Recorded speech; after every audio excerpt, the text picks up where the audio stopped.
licenses and just catch crabs for the most part. You know, we have a few other fishing equipment, you know, some nets here and there, and so every once in a while we'll go out and try to catch flounder or spots when they're running. But it's the majority of what we catch is blue crabs. Right. But being in the business, and being here, we've built a relationship with a lot of other fishermen around here, and so shrimpers and clammers and, you know, different type of, you know, gill net fishermen and stuff like that. And well, I feel really strongly about the Division of Marine Fisheries doing their job, and that as an organization, and I really stand behind them taking both parties into consideration when they're making their rules, and I think they've done a pretty good job with it. The best season for hard shell blue crabs is late summer and fall, all the way up into like end of November and December.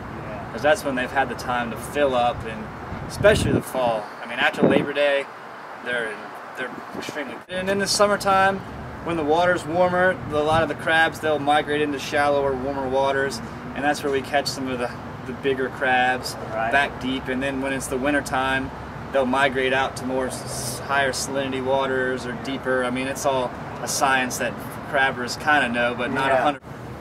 But as far as like, you know, the stock of the crabs and like, or any of these fish, you know, we really, after crabbing in the Mason Borough Sound for 5 years, you really do develop a relationship with the fishery, you know.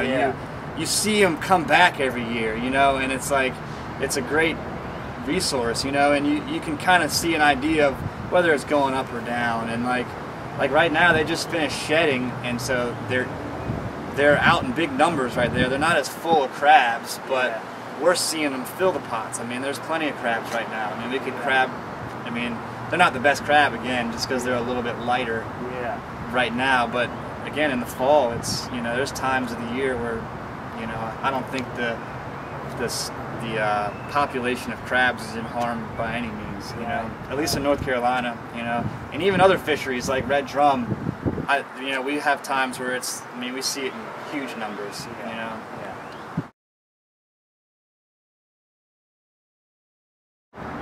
They're trying to make speckled trout, red drum, and striped bass game fisheries, which means that you can only catch them with a rod and reel. And so anytime you catch them in any other form of fishing, whether it's a gill net when you're going for flounder, or like a trawl when you're also going for flounder, whether it's dead or alive, they're going to make it so you have to throw it back, you know. And which also takes it out, I mean, it takes it out of the market, it takes it off the menu at restaurants, you know.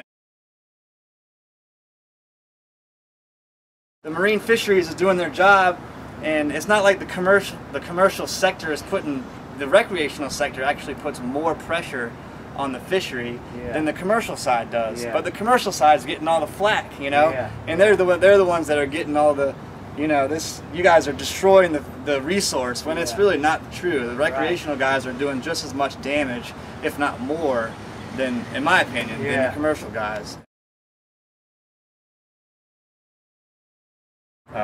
We produce the soft shell crabs it's a springtime thing. Every April and May we'll have the shedding system to produce a soft shell crab, and that's my favorite. Every fall about this time, you know, they'll shed very heavily, and it happens either on the new moon or the full moon. It's kind of, the moons are involved somehow, but the crab will find a male mate. The female crab will find a male mate, and in that time will shed off its shell and come out of the back of its shell, and for a good 2 hours, 3 hours, it's completely soft.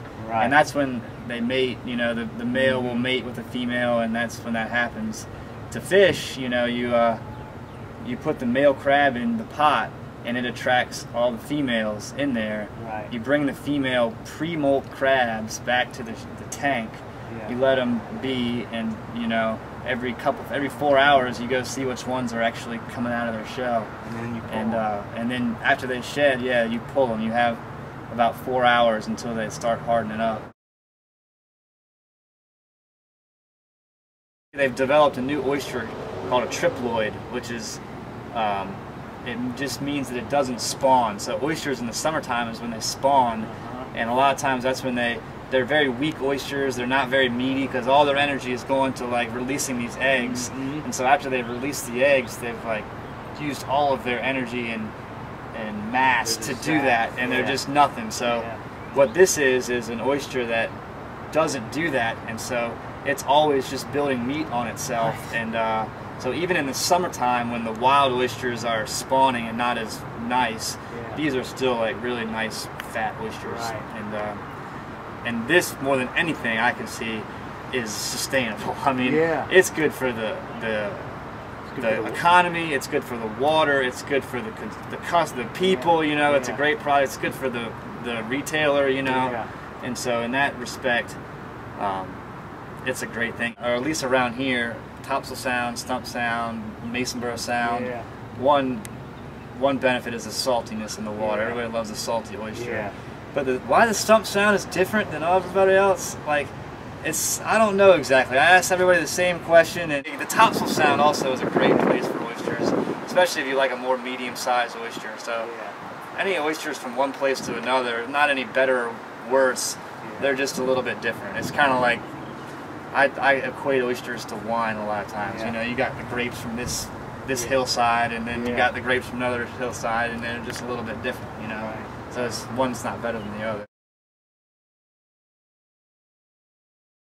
You know, so I mean that's one of our core values, really. I mean, is you know, making sure that it's available as the generations go along, you know, and that we're not depleting the resource. And so we'll educate ourselves as best as we can, and the group that we work with, our team, you know. I mean, what we'll try to really preach is understand what is coming in at a given time in bountiful numbers, and you know, hey, this is what's available right now, guys, and so let's eat this, you know.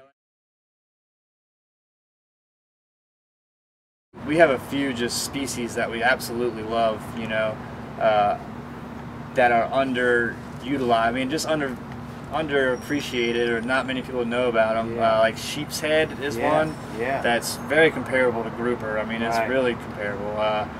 Like, you know, black drum is another one that's a nice fish. You know, it's got a medium flavor that, as long as you try it, you know, I guarantee I'd be able to cook it up so you'd like it. You know, again, like I said before, it's our responsibility to. So that's and that's why we are all about here. Take this home. If you don't want to purchase it, let me give it to you. And go home and see what you think. You know, you can at least do me that. And and most of the time that works out. Thank you, Nathan. I appreciate it.